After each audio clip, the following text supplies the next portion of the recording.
Hello po sa mga kababayan ko po na nandito sa Japan na naghahanap po ng trabaho. Meron po kaming Yakiniku restaurant po for interview bukas.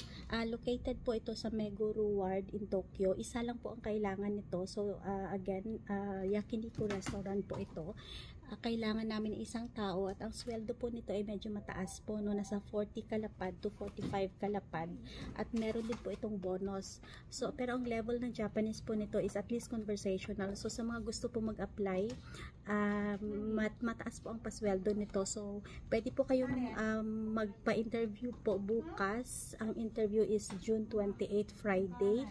So sa mga gusto po mag-apply, comment lang po kayo down below or pwede rin po kayong tumawag sa office number namin at 0362068058. Hanapin nyo lang po name ko, Ashana. Meron din po kaming ulit another restaurant din po. Ito naman po is located sa Nippuri Station. In front of Nippuri Station lang po ito. Dalawa naman po kailangan namin dito. So restaurant din po ito. Pero ito, sweldo nito is nasa 27 kalapad pataas at may bonus din po ito.